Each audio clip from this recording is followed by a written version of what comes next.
Dans ce cours, nous finissons avec la quatrième partie de la forme, soit 4 mouvements.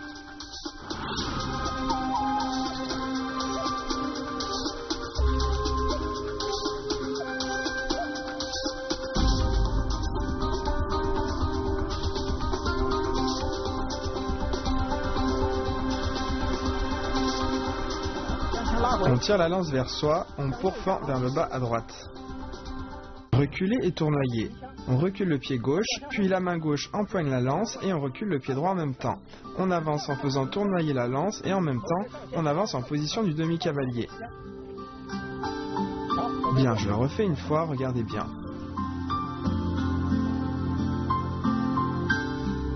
On recule, on empoigne la lance.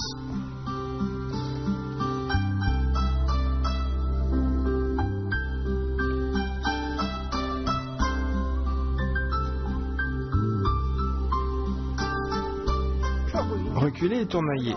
On recule le pied gauche et la main gauche vient empoigner la lance devant. On recule le pied droit, puis on avance, on fait tournoyer la lance et on vient en position du demi-cavalier. Attention, lors du tournoiement, ça se fait au-dessus de la tête. C'est la même chose avec le bâton, le sabre ou l'épée. C'est le tournoiement ou littéralement le nuage. Il suffit que ça soit au-dessus du front, on l'appelle alors nuage. Donc il faut bien lever la tête lors du mouvement. Maintenant, c'est à toi de le refaire.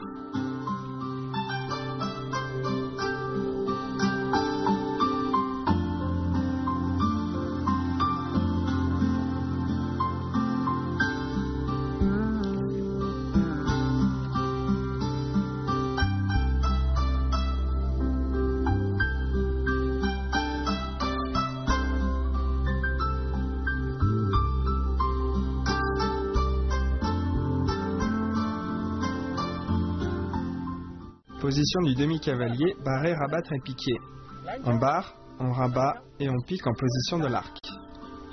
Barrer, rabattre et piquer en position de l'arc. Barrer, rabattre et piquer en position de l'arc.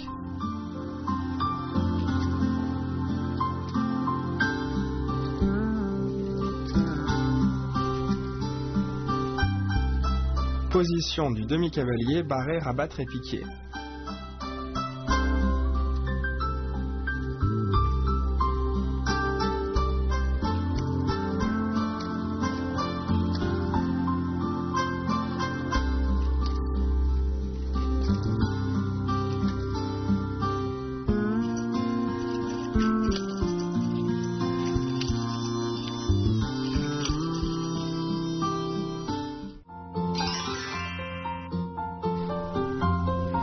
Reculer et tournoyer. Il faut bien coordonner les mouvements de la lance avec les déplacements. N'hésitez pas à décomposer en sous-mouvements ou à séparer le mouvement de la lance avec les déplacements seuls, puis à lier le tout. À la fin du mouvement, on recule légèrement le pied droit pour s'asseoir dans la position.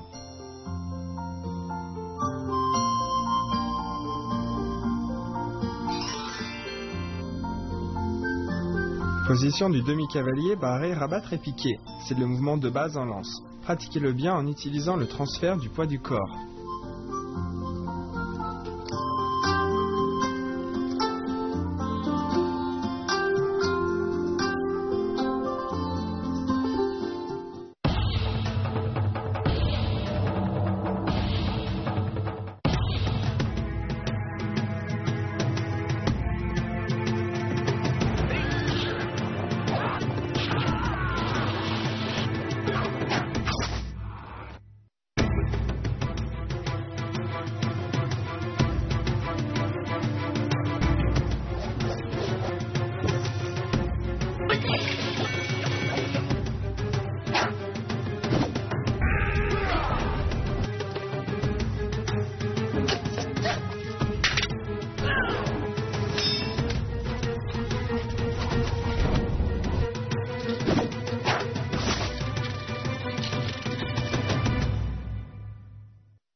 Tourner le corps est pour fendre.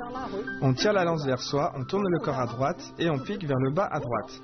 En même temps, on crochette le pied gauche sur l'autre jambe, puis on pose le pied gauche à l'arrière et on pique vers le haut de manière oblique. Bien, je le refais une fois, regardez bien.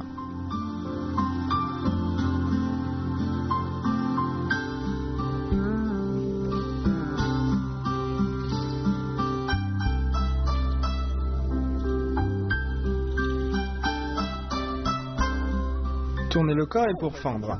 On tourne le corps à droite et on tire la lance vers soi.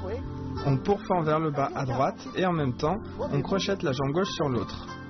Ensuite, on recule la jambe gauche et on pique vers le haut de manière oblique.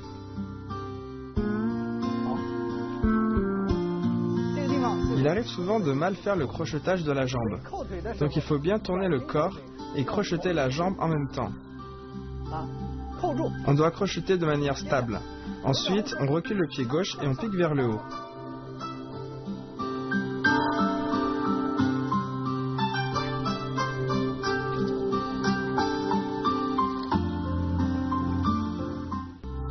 Fermeture. On transfère le poids du corps sur la jambe gauche, on amène le manche vers l'avant et la pointe vers l'arrière. Puis on lève la jambe droite et on recule. On pose le manche au sol, en même temps le pied gauche rejoint l'autre pied et on pousse avec la paume vers la gauche. À la fin, on joint les pieds devant et on ferme la forme.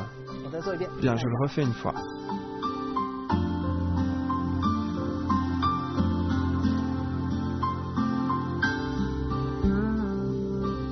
Fermeture.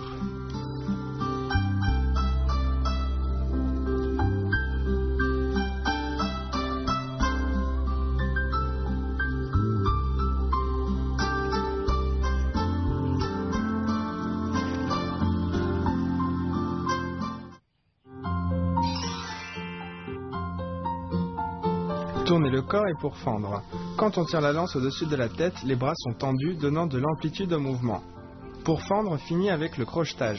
Enfin, la poussée de la paume, le piquage de la lance en haut et l'écartement du pied sont simultanés et forment un mouvement d'ouverture du corps.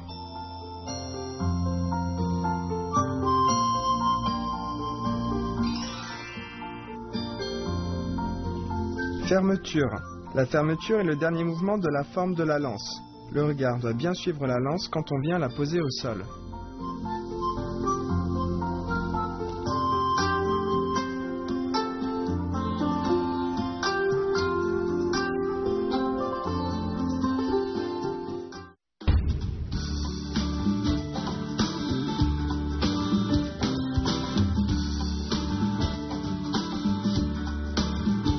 La lance à faucille est une longue lance à laquelle on a rajouté un crochet inversé au niveau de la pointe tranchante.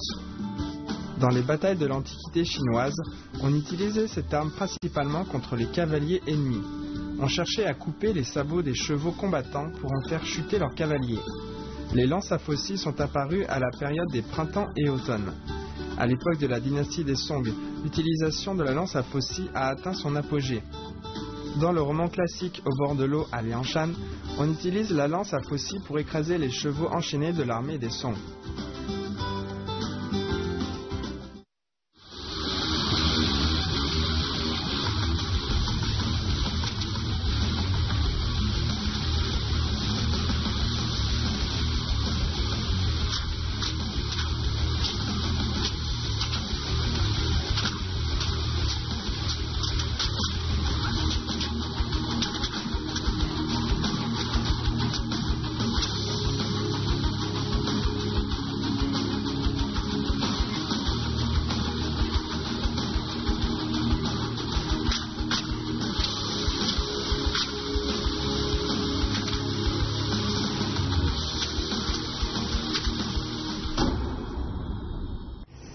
Maintenant, on passe à l'enchaînement des mouvements du cours par Monsieur Huang.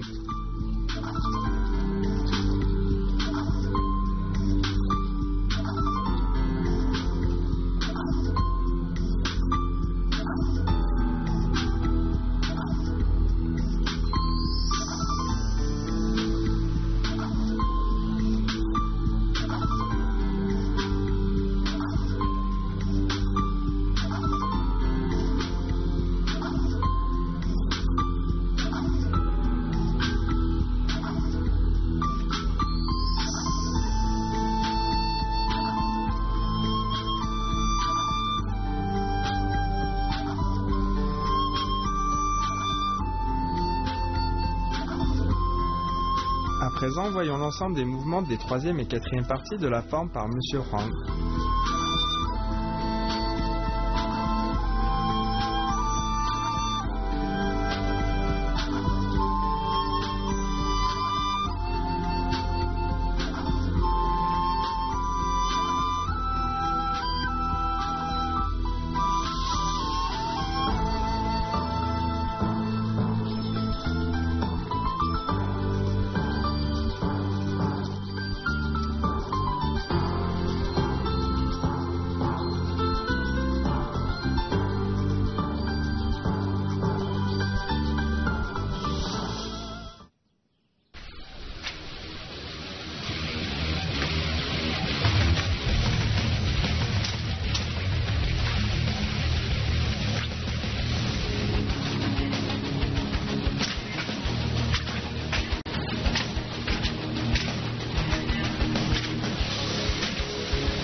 Voici à présent la démonstration par M. Huang de l'ensemble des 4 parties de la forme de la lance.